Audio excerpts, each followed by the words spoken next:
Seguimos compartiendo la mañana del 11 en vivo para todos ustedes. También nos ven a través del canal 21 de Montecable en Montevideo en directo. El saludo para todos los televidentes de la capital del país. Ahora les invito a recibir aquí en el estudio al magíster Gonzalo Olegini, que es docente de la Universidad Católica, director de la carrera de Negocios Internacionales e Integración. Bienvenido, un gusto que esté con nosotros. Gracias, muy amable por la invitación. Muchas gracias. Bueno, en el espacio de la Universidad Católica del Uruguay, que tenemos habitualmente aquí en la mañana del 11, hoy nos acompaña Gonzalo, bueno, para hablar un poco de esto de negocios internacionales y de la integración, de todo lo que significa la logística, de todo lo que significa, bueno, qué es lo que se necesita para que las cosas funcionen. ¿Cómo nos podemos introducir en el tema? Sí, tú hablaste de dos temas muy grandes, ¿no? Primero, el tema de los negocios internacionales y la integración, que ese es un tema hoy en día muy fuerte, ¿no? Estamos en un mundo y en una región bastante convulsionada, ¿verdad? Hay muchas cosas que se cree que van a empezar a cambiar a partir desde la asunción de Donald Trump en Estados Unidos.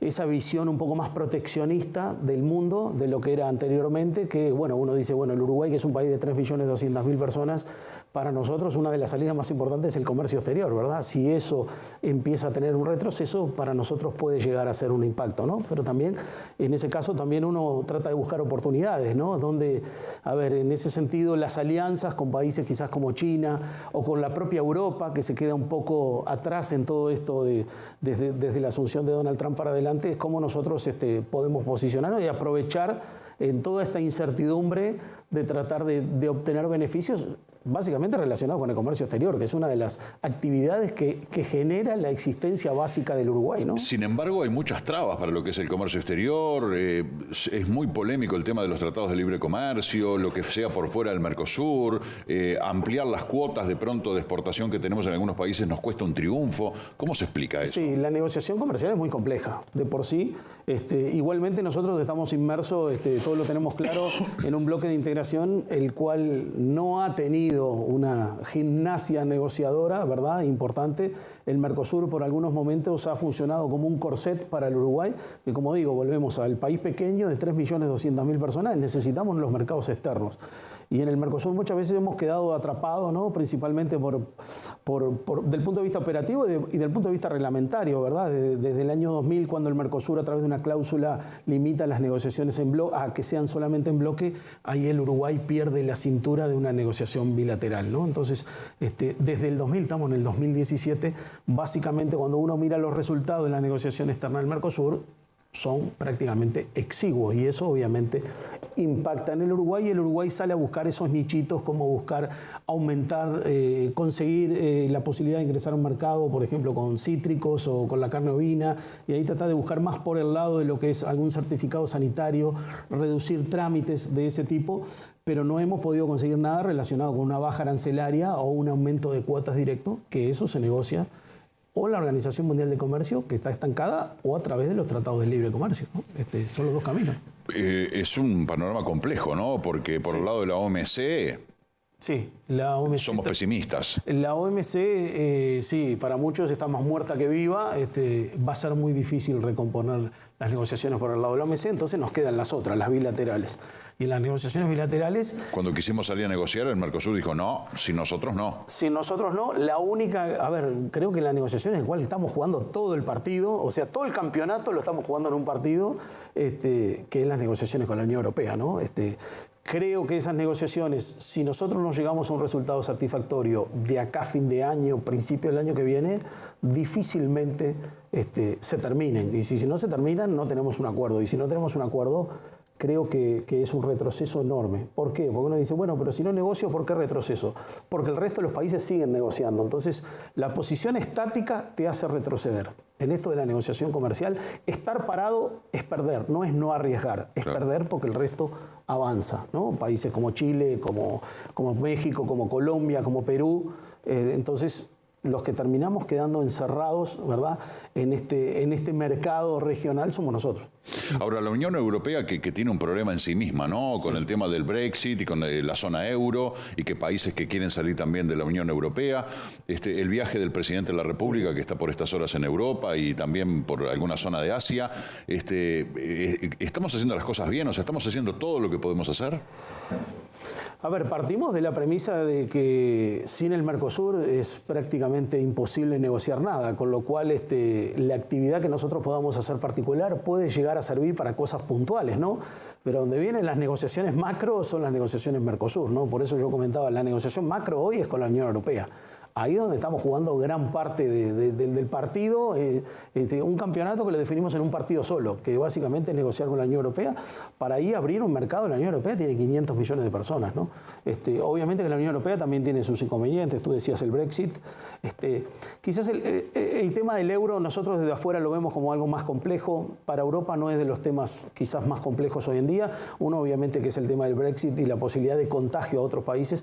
Creo que no va a suceder la posibilidad de contagio, a menos que haya alguna catástrofe interna que no la veo en el corto o mediano plazo.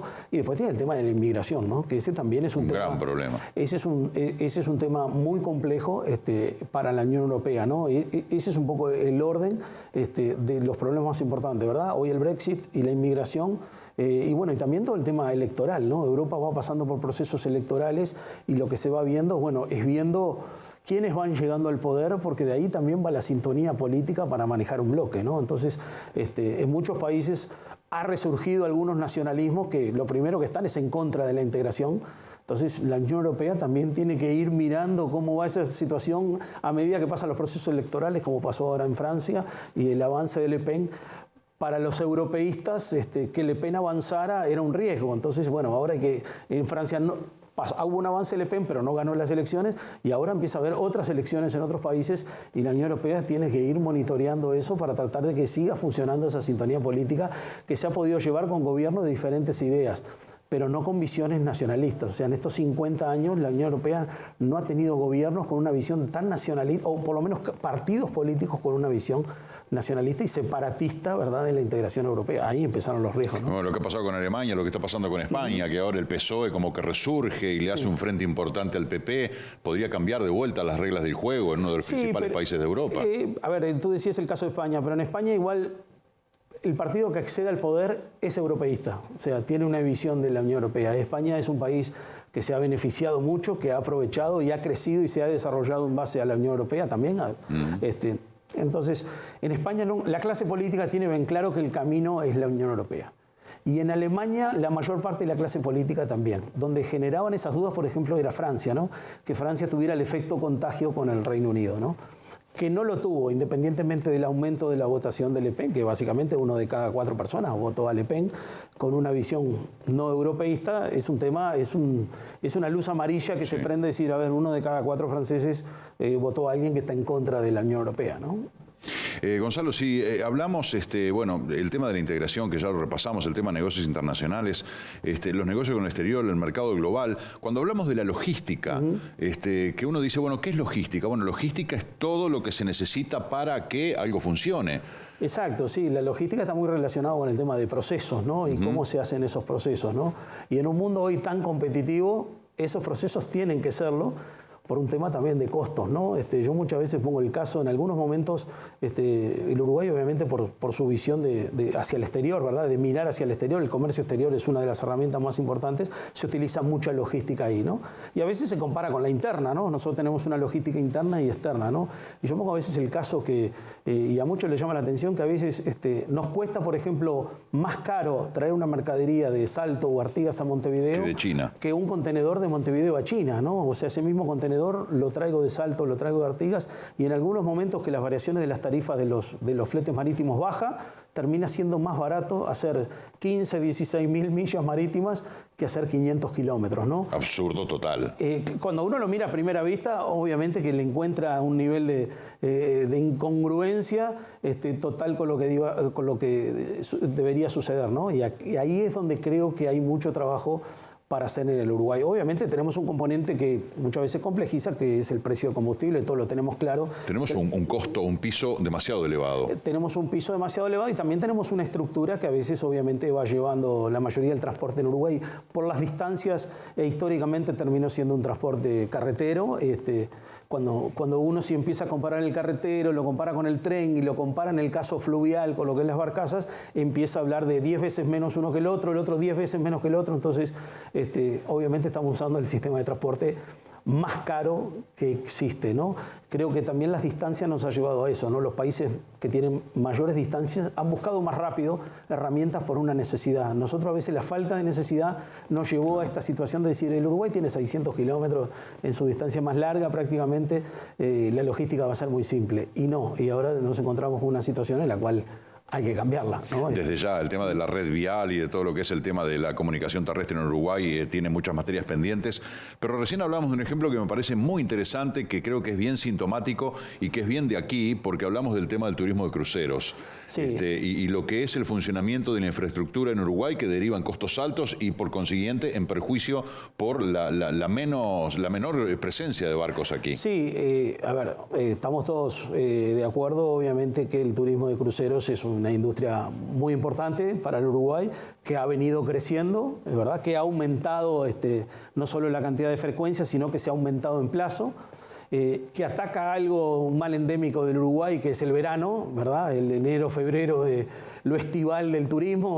Obviamente acá donde estamos es uno de los lugares donde más se discute eso, creo yo que del país, y con lógica, ¿verdad? En Maldonado, en Rocha y capaz que en parte de Canelones, y los cruceros rompen un poco con esa lógica, ¿no? Tenemos cruceros a veces están viniendo desde octubre, fines de octubre hasta prácticamente abril, con lo cual obviamente ahí la temporada se hace un poco más larga, pero ahí empezamos a encontrarnos con otras cosas, ¿no? Que obviamente no tenemos hoy la infraestructura. En Montevideo terminan utilizando obviamente el puerto que se utiliza para las cargas, con prioridad para los cruceros, eso está muy claro y obviamente ha sido muy beneficioso, pero claro, lo que sucede es que no tenemos terminales preparadas 100% para cruceros, aquí ni siquiera no la tenemos, ¿verdad? Tratamos de mejorar algunos de los servicios, pero ahí también tenemos un impacto de costo. ¿Qué sucede? Estas empresas son globales, tienen sus cruceros y hacen sus trazados en esta región, hacen también en el Caribe, hacen también en el Mediterráneo, en diferentes lugares del planeta, ¿no? Y ellos obviamente también van moviendo sus piezas. Y de ahí, ellos tienen un costeo, ¿verdad? De toda esa ruta, de todo ese circuito, que cuando hablamos de acá, hablamos de un circuito que muchas veces es Buenos Aires, Montevideo, Punta del Este, o quizás puede ser Santos, o algún otro puerto de Brasil, o ir hasta el norte, hasta Recife. Todo ese circuito muchas veces les implica en el mismo circuito, en la misma cantidad de paradas, un costo mucho más alto que el que ellos, por ejemplo, tienen en Europa, en el Mediterráneo.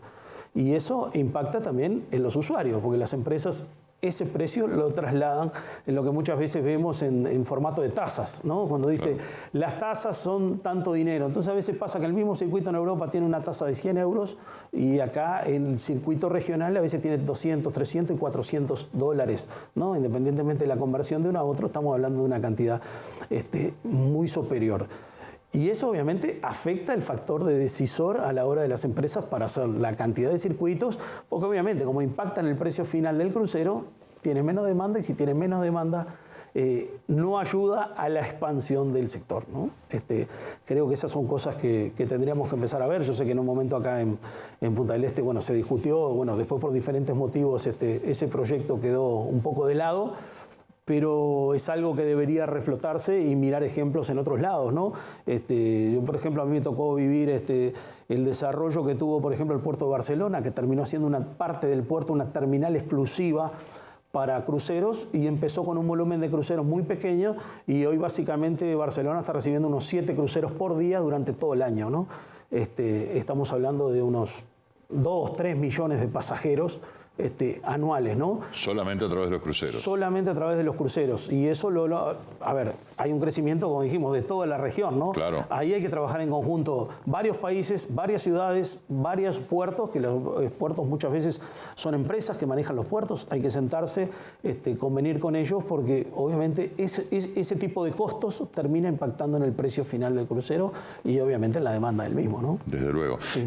Uruguay, corrigiendo algunas cosas, ¿podría revertir eso o tenemos ese problema endémico del costo alto, de que es caro aquí en Uruguay cualquier emprendimiento? Yo creo que, a ver, acá el trabajo ya es regional, ¿no? Los costos son altos en todos los puertos de la región. Entonces, obviamente es un tema que tenemos que tratar con los otros países. Si nosotros en Uruguay logramos bajar nuestro costo, tenemos el resto, ¿no? Es un problema sistémico, entonces tenemos que ver con Buenos Aires, tenemos que ver con Santos, tenemos que ver con algún otro puerto de Brasil, con el propio Montevideo, para tratar de hacerlo en conjunto y que la actividad se vuelva mucho más atractiva del punto de vista económico para tener mayores frecuencias, para que las empresas terminen invirtiendo más fuertemente en traer frecuencias hasta acá, porque ellos básicamente manejan el mapa del mundo y van definiendo según donde tienen las mejores oportunidades, ¿no?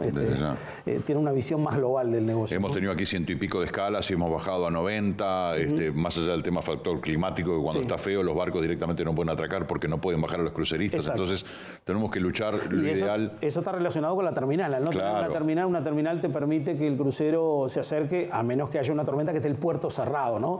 Que esos son 3, 4, 5, 10 días al año capaz. Acá exclusivamente cuando hay un poco de viento, obviamente no podemos dejar un crucero en el mar y bajar las personas en barcos más pequeños. Ahí ya perdés una cantidad de público importante. Hay gente que dice, no, yo ahí no me bajo en eso, estoy en un crucero sumamente seguro y voy a ir a un barco más pequeño para moverme a tierra. Ahí reduce la cantidad de gente que se baja. Y las empresas de cruceros también, porque ellos son los que asumen el riesgo muchas veces de sus pasajeros. No nos olvidemos que ellos venden los paquetes encima de los cruceros y ellos se obligan sobre esos pasajeros, tienen responsabilidad sobre esos pasajeros. Entonces, para ellos, lo más cómodo sería que el barco pudiera atracar y tener la cantidad de servicios ordenados y tener un control de la situación. Ellos pierden mucho control de la situación. ¿Qué pasa si se produce algún incidente inesperado con un paquete que ellos venden arriba del crucero? Ellos son responsables de todo eso. Entonces, complejiza mucho más la situación. Un tema muy interesante que seguramente dará para otras oportunidades. Gracias por haber estado con nosotros. Gracias por ustedes por habernos recibido. Muchísimas gracias. Es un placer. En el espacio de la Universidad Católica, el magíster Gonzalo Olegini, hablándonos de esto que es una realidad que debemos prestar atención, debemos trabajar en ella y buscar soluciones alternativas para que las cosas puedan ser un poco más fluidas.